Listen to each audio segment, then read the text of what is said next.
இயேசு உங்களை நேசிக்கிறார். பிரியமானவர்களே, இந்த நாளில் ஆண்டவர் நம்மளோடு பேசும்படியாய் வேதத்திலிருந்து ஒரு வசனத்தை கூட வாசித்து ஆண்டவர் நம்மளோடு இடைபடுகிற காரியத்தை பார்ப்போம். அது எபிரேயர் புஸ்தகம் 2வது அதிகாரம் 4வது வசனம் இப்படியாக சொல்லுகிறது: அடையாளங்களினாலும் அற்புதங்களினாலும் பலவிதமான பலத்த செய்கைகளினாலும் தம்முடைய சித்தத்தின்படி பகிர்ந்து கொடுத்த பரிசுத்த ஆவியின் வரங்களினாலும் தேவன் தாமே சாட்சி கொடுத்ததுமாய் இருக்கிற இவ்வளவு பெரிதான ரட்சிப்பை குறித்து நாம் கவலையற்றிருப்போமானால் தண்டனைக்கு எப்படி தப்பித்துக் கொள்வோம்? முதலாவது, கர்த்தர் மூலமாய் அறிவிக்கப்பட்டு பின்பு அவரிடத்தில் கேட்டவர்களாலே நமக்கு உறுதியாக்கப்பட்டதும், இயேசு கிறிஸ்துவே பூமிக்கு வந்து அறிவிக்கப்பட்ட செய்திகளை நாம் அறிந்து பின்பு சீசர்கள் நிமித்தமாய் நாம் உறுதியாக்கப்பட்ட காரியங்களையும் நாம் அறிந்திருக்கிறோம். பிரியமானவர்களே, பரிசுத்த ஆவியானவர் ஊற்றப்பட்ட காரியங்கள் எல்லாவற்றையும் நாம் அறிந்திருக்கிறோம். அற்புதங்களும் அதிசயங்களும் வேதத்தில் பழைய ஏற்பாட்டின் காலத்தில் நடக்கப்பட்ட அதிசயங்களும் நாம் பார்த்துருக்கிறோம். புதிய ஏற்பாட்டின் காலத்தில் நடந்த அற்புதங்களும் அதிசயங்களையும் நாம் பார்த்திருக்கிறோம். ஆனால் இதையெல்லாம் நம்ம கவனிக்காதபடிக்கு, அதை குற்றம் சற்றும் கொஞ்சமேதும் அதை சிந்திக்காதபடிக்கு, ஆண்டவருக்கு பயப்படுகிற பயத்தை கொஞ்சம் கூட நினையாதபடிக்கு, தம்முடைய சித்தத்தின்படி பகிர்ந்து கொடுத்த பரிசுத்த ஆவியின் வரங்களினாலும் தேவன் தாமே சாட்சி கொடுத்ததுமா இருக்கிற இவ்வளவு பெரிதான ரட்சிப்பை குறித்து நாம் கவலையற்று இருப்போமானால், அநேக இடங்களில் இதெல்லாம் கேட்டுட்டோம். இயேசுதான், அவர் தான் நடத்தி வந்தார், எல்லாம் நமக்கு தெரியும். ஆனால் கடைசியில் பார்த்தீங்க அப்படின்னு சொன்னால், ரட்சிப்பு அப்படின்னு சொல்லும் பொழுது என்ன ரட்சிப்பு? ரட்சிப்புன்னா என்ன? நீங்கள் ரட்சிக்கப்படனா எவ்வளவு அதை ரட்சிப்பை குறித்து கவலையற்றிருப்போமானால் வரக்கூடிய தண்டனைக்கு எப்படி தப்பித்துக் கொள்வீர்கள் என்று வேதவசனம் சொல்லுகிறது. ஆனால் சில இடங்களில் ரட்சிப்பு அப்படின்னு சொல்லும் பொழுது ரட்சிக்கப்பட்டீங்களா அது அவர்களுக்கு நக்கலாகவும் நயாண்டிகளாகவும் காணப்படுகிறதை நாம் பார்க்கிறோம். பிரியமானவர்களே, ரட்சிப்பு என்பது ஒரு மனிதனுக்குள்ள ஒரு நாள் வரக்கூடியது அல்ல. தெய்வத்தை அறிந்து கொண்ட பின்பது ஒவ்வொரு நாளும் அவன் வாழ்க்கையில் ஆண்டவரை அவருடைய செயல்களை கடைபிடித்து நடக்கக்கூடிய காரியம் தான் ரட்சிப்பு.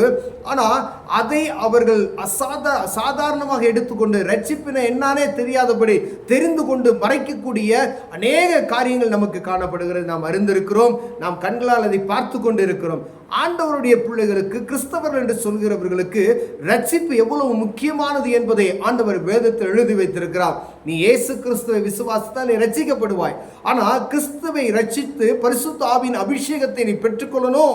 அந்த அபிஷேகத்தை பெற்றுக்கொள்ளும் பொழுது பரிசுத்த ஆவியானவர் உன் மேல் ஊற்றப்படும் பொழுது இந்த ரட்சிப்பின் மகிமையை நாம் அடைந்து கொள்ள முடியும். ஆனால் இந்த ரட்சிப்பை குறித்து நாம் கவலையற்று இருக்கிறோம் என்பதை உறுதியாக்கப்படுகிறது. இந்த இடத்துல எத்தனை இடங்களில் ஆண்டவருடைய பிள்ளைகள் நான் கிறிஸ்தவன் என்று சொல்லிக்கொண்டு ரட்சிப்பின் அனுபவம் என்ன என்றாலே தெரியாதபடிக்கு வாழ்ந்து கொண்டிருக்கிற உங்களையும் என்னையும் ஆண்டவர் பார்த்து சொல்லுகிற ஒரு காரியம், இந்த ரட்சிப்பை குறித்து நாம் கவலையற்று இருப்போமாயானால் வரப்போகிற தண்டனைக்கு எப்படி தப்பித்துக் கொள்வீர்கள் என்று ஆண்டவர் கேட்கிறார்.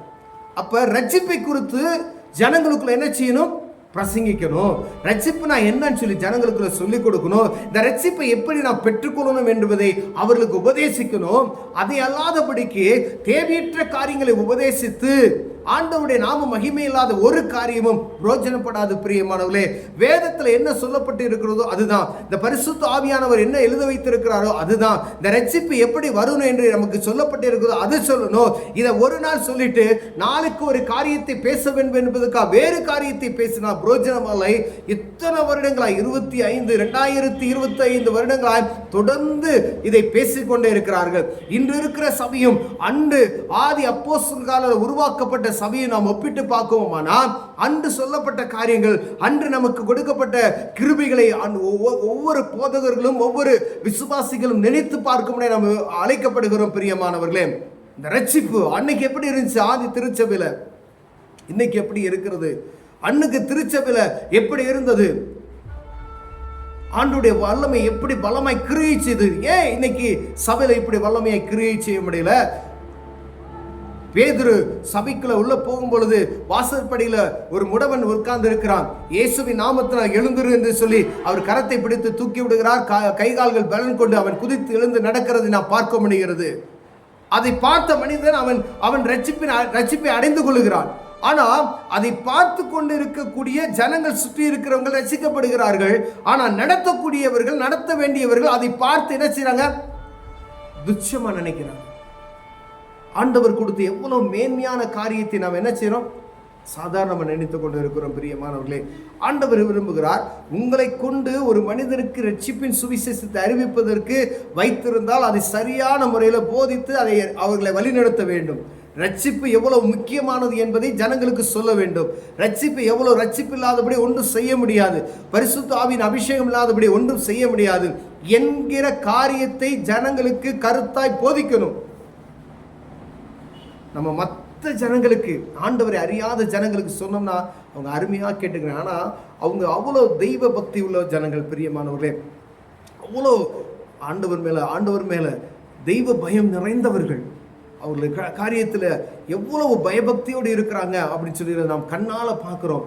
ஆனால் நம்மை அழைத்த தேவன் நமக்காக எவ்வளவு பரிந்து பேசிக்கொண்டு இருக்கிறார் என்பதை அறிந்து இந்த ரட்சிப்பின் சுவிசேஷத்தை அறிவிப்பதற்கு நமக்கு எவ்வளவு ஒரு காரியம், எவ்வளவு தாமதம் பண்ணிக்கொண்டே இருக்கிறோம் பாருங்களேன். இதை சொன்னா கேட்பாங்களா? இதை செய்யக்கூடாது, இதை சொல்லக்கூடாது, இல்லை எனக்கு இவ்வளவுதான் பவர் கொடுக்கப்பட்டு இருக்கிறது, எனக்கு இதுக்கு மேல அதிகாரம் இல்லை அப்படின்னு சொன்னா நீங்க எதுக்கு சபையில ஆண்டவருடைய பிள்ளைகளை நீங்க கட்டுப்படுத்தி மட்டுப்படுத்தி அவர்கள் ரட்சிப்பின் அனுபவத்தை பெற்றுக்கொள்ளாதபடிக்கு அவர்கள் அடக்கி வைத்துக் கொண்டு இருக்கிறீங்க? அப்புறம் என்ன சொல்றாங்க? அடுத்த சபையில் அவங்க இழுத்துட்டு போயிடுவாங்க அப்படின்னு சொல்லுகிற காரியங்களை நாம் கேட்கிறோம். ஆண்டவர் ஜனங்களை குறித்ததான பாரம் நிறைந்தவராய் இருக்கிறார். எப்படியாவது என் ஜனங்கள் ரட்சிக்கப்படணும், ஒரு ஆத்மா கூட தப்பி போகக்கூடாது, ஒரு ஆத்மா கூட வழிவிலகி போய்விடக்கூடாது என்பதில் அதுல ஆண்டவர் உறுதியா இருக்கிறார். ஏன்னா காலம் கடைசியா இருக்கிறது. அவருடைய வருகை வரும் பொழுது ஜனங்கள்லாம் எனக்கு அவங்க ஆண்டவரை அறிந்து கொள்ளணும்னு சொல்லி ஆண்டவர் அவருடைய காரியத்தில் சரியாய் நடக்கிறார். பிரியமானவர், ஆனா அவருக்கு நம்ம கொடுக்கப்பட்ட வேலை செய்யக்கூடிய வேலைக்காரர்களாக இருக்க நாம் அதை குறித்து கவலையற்று இருக்கிறோம். ஒருவேளை இந்த காரியத்தை, ரட்சிப்பின் அனுபவத்தை பெற்றுக்கொள்ளும் கருத்தாய் நாம் போதிக்கும் பொழுது அவர்கள் ஏற்றுக்கொள்வதற்கு, அதை அவர்கள் புரிந்து கொள்வதற்கு, அவர்கள் அதை அபியாசப்படுத்துவதற்கு ரெடியா இருக்கிறாங்க. ஆனா நாம் அதை போதித்து அதை கடைபிடிப்பதற்கு ஒரு ஒரு தேவ பயத்தோடு கூடிய அந்த காரியத்தை செயல்படுத்துகிறோமா என்பதை பார்க்கும்படி அழைக்கப்படுகிறோம். பிரியமானவர்களே, அடையாளங்கள், அற்புதங்கள் நடக்கிறதா? பரிசுத்த ஆவியின் அபிஷேகம் என்னையா? பரிசுத்த ஆவியின் அபிஷேகம் சொல்லி கேட்குறீங்க. பரிசுத்த ஆவியின் அபிஷேகத்தை பெற்றுக்கொள்ள வேண்டும் என்கின்ற எண்ணம் கொஞ்சம் கூட இல்லை. அப்ப ஆதி திருச்சபையில் ஊற்றப்பட்டது என்ன? பரிசுத்த ஆவியானவர் ஊற்றப்பட்டார். அது பிரசங்கிக்கிறோம் என்னைக்கா ஒரு நாளைக்கு லைட்டா. அப்ப யார ரட்சிப்பின் அனுபவத்தை பெற்றுக்கொள்ளக்கூடாது, பரிசுத்த ஆவியின் அபிஷேகத்தை பெற்றுக்கொள்ளக்கூடாது, வருகையில் எல்லாரும் கைவிடப்பட்டு போய்விட வேண்டும் என்கின்ற நோக்கத்தோடு நாம் செயல்படுகிறோமா?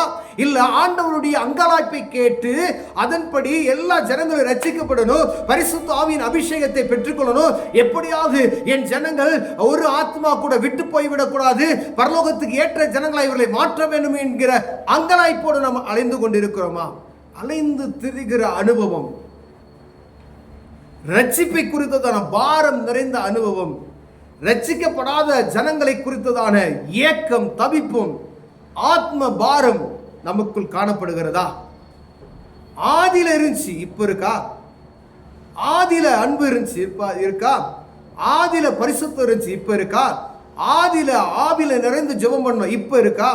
அப்ப ஆண்டவர் விரும்புகிற காரியம் என்னன்னா, ஒவ்வொரு மனிதனும் ரட்சிப்பின் அனுபவத்தை பெற்றுக்கொள்ள வேண்டும் என்று விரும்புகிறார். கடினமாக சொல்லப்பட்டு இருக்கிறது. இந்த ரட்சிப்பை குறித்து நீங்க கவலையற்று இருப்பீர்களானால் வரப்போகிற தண்டனைக்கு எப்படி தப்பித்துக் கொள்வீர்கள்? அப்ப தப்பித்துக் கொள்வதற்கான வழியை யார் போதிக்கணும்னா ஆண்டவருடைய பிள்ளைகள் தான் போதிக்கணும். ஆனா அதை விட்டுட்டு தேவையற்ற காரியங்களை, முரண்பாடான காரியங்களை பேசுவதில் சம்பந்தமே இல்லை. இப்ப ரட்சிப்பை குறித்து, பாவ மன்னிப்பை குறித்து ஜனங்களுக்கு போதிக்கக்கூடிய அந்த கிருபை ஆண்டவர் கொடுத்திருக்கிறார். ஆனால் ஏன் பேசாம இருக்கிறோம் என்பதை புரிந்து கொள்ள முடியல. நான் வேதம் சொல்லுகிறது, அவர்கள் ஒருவேளை ரட்சிப்பின் அனுபவத்தை பெறாம விட்டுட்டாங்க, வருகை வரும்போது கைவிடப்பட்ட ஒரு சூழ்நிலை வறுமையானால் அப்பொழுது ஆண்டவர் யார்கிட்ட கணக்கு கேட்பார்? நான் உங்ககிட்ட கொடுத்த ஆத்மாவை குறித்து உங்ககிட்ட தான் கணக்கு கேட்பார்.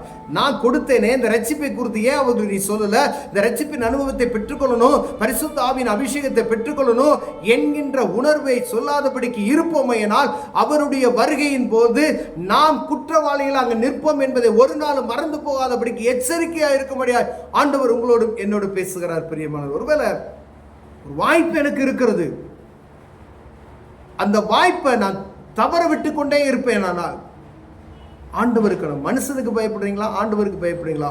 உங்களுக்கு கொடுக்கப்பட்ட அதிகாரிக்கு பயப்படுறீங்களா, இல்ல ஆண்டவருக்கு பயப்படுறீங்களா? மனுஷனுக்கு உங்க சபை மக்களுக்கு பயப்படுறீங்களா, ஆண்டவருக்கு பயப்படுறீங்களா? கவனமா இருங்க. ஆண்டவருக்கு பயப்படுகிற பயம் ஞானத்தை வருவிக்கும், மனுஷனுக்கு பயப்படுகிற பயம் கண்ணியை வருவிக்கும் என்று வேதம் சொல்லுகிறது. பிரியமானவர்களே, அவர் அழைத்தார், உங்களை அருமையாய் நடத்துவார். ஆண்டவர் சொன்ன காரியத்தை சொல்லிருங்க, அற்புதம் செய்வார். இயேசுவின் நாமத்தில் பிதாவே. அன்பின் தகப்பனே, இந்த அருமையான நாளுக்காய் ஸ்தோத்திரையா. ரட்சிப்பை குறித்து கருத்தாய் போதிக்கிற அனுக்கிரகத்தை எங்களுக்கு தாங்க. ஏன்னா வரப்போகிற தண்டனைக்கு தப்பித்துக் கொள்வதற்கு இதுவே வழி என்பதை அவர்கள் உணர்ந்து கொள்ள உதவி செய்யுங்க. இயேசுவின் நாமத்தில் பிதாவே, ஆமென்.